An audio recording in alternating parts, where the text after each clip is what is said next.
On behalf of the Board of Directors and employees, please enjoy this video commemorating our 75th anniversary. It is a commitment to the cooperative spirit, to an idea that brought light to a dark rural countryside. But this video is more than just remembering the past. It represents an ongoing commitment to serve our members. Highline Electric has been powering your future for 75 years and will continue for many more years. Thank you for your support. In the spring of 1937, the town of Paoli, Colorado was emerging from the Great Depression. Residents were purchasing electrical equipment and appliances, demanding more electricity than the town's generating plant could produce. The town needed more electricity to cope with the increasing demand, but purchasing generators of that magnitude was beyond their financial capabilities. F. Johnson, manager of the Paoli Cooperative Oil Company, and Earl Nelson, manager of the Harris Grain Elevator, discussed what could be done. They considered building a transmission line from the electric plant at Haxton, 10 miles west of Paoli, but the cost was prohibitive, so they wrote a letter to the Rural Electrification Administration asking for help. However, the REA would not consider a distribution line less than 100 miles long. Johnson and Nelson contacted others in the community to gauge interest in building a 100-mile distribution line. The community responded positively, and Highline Electric Association was incorporated on December 19, 1938. Hello, I'm Mike Bennett. I have the pleasure of being the president of your board of directors here at Highline Electric. Wow, 75 years. Many things have changed over the past 75 years. But electricity is still electricity. The difficult part is keeping it available for you, the consumer, 24 hours a day, 365 days a year. Highline's management, employees, and boards of directors have dealt with several exciting and challenging things over the past 75 years. Windstorms, blizzard. Who could forget 1977? Extreme heat like this summer seriously impacts the system. The irrigation boom of the 1960s through the early 1980s. Recent years we have seen a huge growth in natural gas pumping. Northeast of Holyoke, about 25 miles, Highline serves power to 2 electric motors that compress natural gas through a large pipeline. When switched on, they create 35,000 horsepower. That is amazing to me. And more amazing, the farmhouses down the road don't even notice a flicker in their lights when those motors turn on. North of Kirk, Colorado, are 2 gas-fired turbines that also compress natural gas. These 2 engines produce an abundance of waste heat. Highline has teamed up with a company called Ormat to make that waste heat produce electricity. Wind farms everywhere. Highline even sells them electricity. Who'd have thought? Exciting and challenging. 2 words that I think sum it up very well. I hope you have enjoyed your part of the last 75 years. I know I sure have. Thank you. My folks got electricity in about 1941. And before that, we had a 6-volt wind charger. And before that, we had lanterns. And it has been quite an improvement over all these years. And up till now, we have everything electric. We have our heat. Our entire farm is electric. Well, the first thing they did, they wired up the house. I wired up the house one day. The next day the guy came and he wired up the barn and the yard light. And they had to pay, they signed up. Dad signed up, it cost him $5 to sign up. And then you had to pay a minimum of $3.50 a month.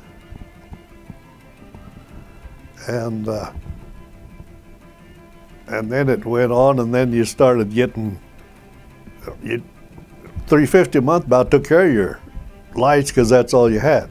And then you started getting refrigerators, and the next thing you know, and then it got up to about $10 a month eventually, you know.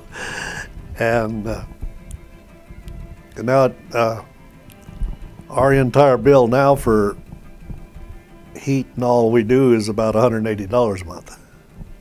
When I was born in 1926, we lived in a house in Ovid, and I was born in that house. And it had electricity. One of the few that, well, at that time, according to history, The Ovid's first electrical lines were furnished by Julesburg in 1920.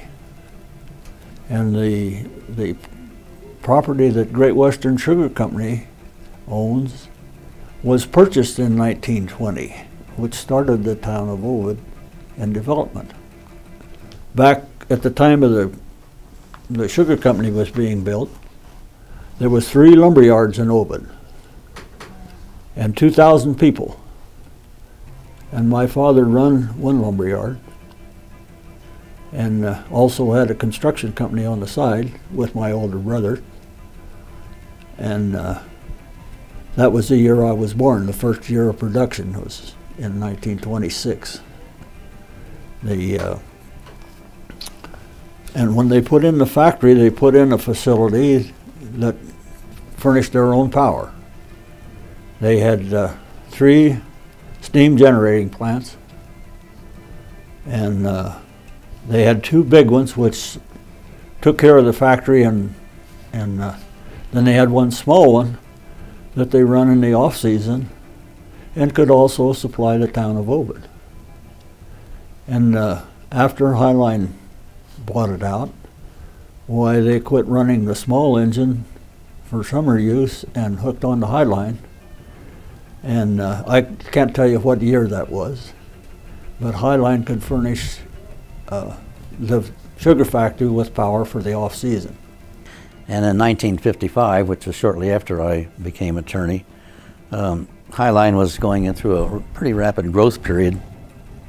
I think at that time we had about 2,635 members, and that was 3 times what it had several years earlier, so it was growing pretty rapid.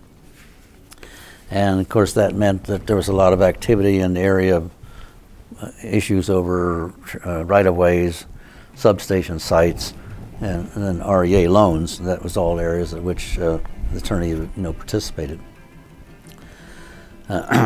So that kept me pretty busy. And another problem was that Highline has services and members in 3 states, which also involves some additional issues with regard to loans and recording and et cetera.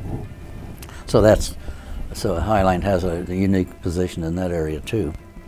Tri-State was organized in the 60s, and that solved a lot of our power problems because we had one source now, as opposed to individual. We were buying power from cities and public service company and wherever we could find it.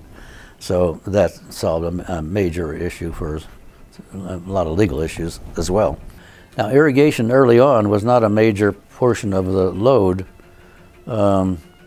It started fairly early, but not, I mean, there was some irrigation, but it was not the sprinkler type irrigation. It was just pump irrigation and ditches, etc. So that had been part of the load for a long time. But then when the sprinkler irrigation developed, it really took off. I mean, and that, because that took in tremendous amounts of area that had not been covered before. And now I don't know what a portion of the load it reflects now, but it must be a major part of the load, and it's and continuing to be a very important part of the resources of the REAs, this area anyhow. I was new at Highline. I've been here about 6 months full-time. I was an apprentice. It was March 1977. It was the 10th, and it was a rainy day. It rained in March. It lightninged in March, and the rain turned to snow, and then it rained, and then it snowed and rained, and the lightning kept flashing. Then it snowed hard, and then in the evening the winds came up. But the temperature stayed about 29 to 31 degrees. It never got cold. It just stayed right there. And the lines that were about 3/8 of an inch became about the size of a grapefruit from the driving snow. And the winds pushed and pushed and pushed, and there was no pole that could take that. The poles started to go. It started getting outages, and the line crews were sent out. Every direction was getting outages. So as many people as they could get a hold of, they sent out crews. And they sent them out in two-wheel drive vehicles. All we had was two-wheel drive vehicles at the time. They got out and they tried to get some line back on. It didn't hold. They didn't realize what was going on, but the poles were falling. And it kept getting darker and darker, and the snow flew harder and harder. And when they finally realized that they were fighting a lost cause, that they were reporting that they were seeing poles go down, the poles were laying down, everything east and west was starting to lay down. By that time, it was too late to get back. So there were probably 6 linemen that spent, upwards of 72 hours in their vehicles. The ones that could found farm places to stay at. I remember Bud Mecklenburg had about 7, 8 guys by the time it was done. And the storm raged all that night, through the next day, through that night. Early in the morning of Saturday, that would be the 12th of March, the storm quit. Little by little, line got put on. Frank organized it so you got the fewest poles, got the most people on. And if you run into the line, you knew you're probably going to be last. Generator sales were big. There were trucks pulled into town full of generators, and they didn't last very long. They were bought up pretty quick. When they finally were able to get out and get line built, the farmers organized, and a lot of the farmers would go ahead of us and strip the poles, get them ready for us, dig the line out. There's farmers with tractors would literally drag the trucks through the fields so they could get the poles set, and they stayed with the crews day in and day out, and they didn't ask for anything, they just did it. The outage, or the last people were on in about 6 weeks. I remember my parents and my grandparents were off about 5 weeks. I mean, Grandpa told me, he said, "You don't have much clout down there, do you?" But when it was all said and done, they counted about over 10,000 poles were on the ground. Everything east and west was busted, destroyed. At the time, they said it was the largest disaster to happen to an REA. I don't know if it still is or not, but it was pretty wild. Hey, Katie, I think they're getting up the 75th anniversary at the co-op. What was it? How many years was it in business when you started? What year did you start? 54. 1954. Good Lord, you was 13 years before I came. I knew that. When I came, there was, I don't know, how many linemen did we have when you came? 3. 3, okay. They made quite a progress. In 67 when I came, I was number 7. Of course, there was 2 tree trimmers in that too. But when we got together in the morning, we got together in a room about the size of a closet, and you probably remember that, and got our instructions and our assignments for the day. And heavens, wonder how many they got now. They've got to have them. You see the boys go down the road. When we first started out, when I started, we had 2 service vehicles. 2 service vehicles, and we'd just gotten a new digger dairy truck. Boy, it was nice. 1 digger dairy truck. 2 service vehicles and 1 basket truck. They'd bought a basket truck to trim trees, but we couldn't use it for anything except trim trees and hot work. And most of our hot work was with sticks. We made our first basket. Yeah, that was just Had a little bit conduit and welded, and we got up in the air, went to lean out, upset us, dumped us on the ground. We didn't have digger trucks. We dug it all by hand. And we dug a mile of line once, a mile of pole holes. Come in for dinner. We come back to go to work to set the poles in the ground. They was covered back up. This farmer says, "You ain't putting no poles on my country." Covered them up. And they had to have a board meeting to talk him into it.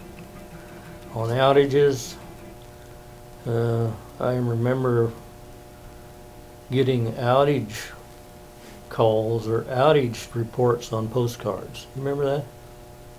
I remember, and we'd come to work in the morning and they'd give you a postcard and say, hey, those people down at Champion are out of power, and they wrote a postcard, put it in the mail. Yep. Take 3 or 4 days to get it. Yeah, it'd be 3 or 4 days getting there. They'd be out of lights that long. We were tying in line. And we used to have fun by we'd dump off 5 or 6 linemen. Nobody hit that pole till the truck driver hit the horn. That meant go. And you had to drive, you had to climb up there, 3-phase line, armor rod them all, tie them in, back to the ground. And I beat them all. I can remember as a young girl, and I was like back in grade school, I think it was about 1948 or so, when my parents got electricity, and my dad went out and helped dig the holes for the poles and everything. And when we finally got that meter at our house and it turned on, we were so excited. And I don't know why we went to Ray, but we went to Ray instead of Holyoke and bought an electric refrigerator. Oh my gosh, that was like being in hog heaven. An electric toaster, and we must have went through 20 loaves of bread that first day or so with that toaster. And then the bubble lights for Christmas tree. And I mean, this was like in the middle of the summer, but us girls, we had the bubble lights wore out before Christmas ever got there. It was just such an exciting time. We think of computers or calculators like this now. Our first calculator was probably this big, stood up great big tall and everything, had rows and rows of keys in, and you'd put your numbers and stuff in, and you pull this crank, and hopefully you come up with a good answer. And so for me it was exciting as we got new equipment, new adders, you know, that could calculate and all this. It was all exciting because everything, payroll, I done payroll for a number of years too. Everything was done by hand and wrote the checks by hand from the billing and all this and that. And capital credits at that time, I took care of capital credits, and when it was ever decided we'd make a capital credit refund, I would get everything ready. I hand typed hundreds and hundreds of checks, and then the board would come in and they'd sign them. And there's usually 2 board members because everything at that time, you know, had to be done by hand. And I think at that time you could have had a stamp, but the manager back then didn't believe in that, you know. They were hand signed. It'd take the board a couple of days, and then you get them ready and put them in envelopes and get them in the mail and hope everybody'd be happy. One of the earliest things was we had 2-way radios in the vehicles, and of course we at the office had to do the talking to the guys on the radio. That's how we would say, you're going to have to change locations, we can't hear you. Well, if they were stuck, they didn't change locations. But it did really serve the purpose then. No, go ahead. And do you remember, though, we had to be real careful how we talked on the radio, too, you know, yes. Or because the FCC or whatever, they'd be down our neck because we weren't broadcasting right. And we had all these codes that we had to do. Exactly. Instead of saying the words, we did the codes, all the things that it said. Then the first computers came. We changed computer systems. First computers came. And again, we had a lot of updating stuff. You know, they could take some of our computer stuff already that we had and use that, but it took a while. And then capital credits went on computers. They did the checks, you know, and I retired here a few years ago, and everything was on computer. Everything that we done is now on computer. We still had a lot of handwork to do, but the majority of everything was on the computer. The thing about the computer is, as long as it is input correctly, it comes out correctly without mistakes. And it is so good to know that. As long as you've got somebody that keys it correctly, it comes out right. There's no problem there. That is right. I can tell you a story about one time, and a farmer came in and he had his bill, and I don't know, he come to me anyway, and he goes, "This is not right." And I said, "It doesn't look right. It must be a computer error." And he said, "Don't tell me that." He said that computer's always as smart as the person that's running it. So I learned in a hurry. You don't ever say anything like that to anybody. And the storm of 77, the office did work long hours on Yes. that storm also. Yes. And we had many people that were very appreciative of everything we did. Exactly. I mean, people made meals for the guys. They'd work with them out in the country. They'd take meals to them, just all kinds of things. And there again, I can tell a story was, I lived out in the country, and I'd been out of power for several weeks. And one Saturday morning, this gal come in, and she was all flustered because she could see her neighbor's lights coming on, but she didn't have them yet. And I said, you know, I feel sorry for you. Just, I know how you feel, because I don't have electricity either. And she says, you mean to tell me you work for the power company? You don't have electricity? She says, I won't say another word.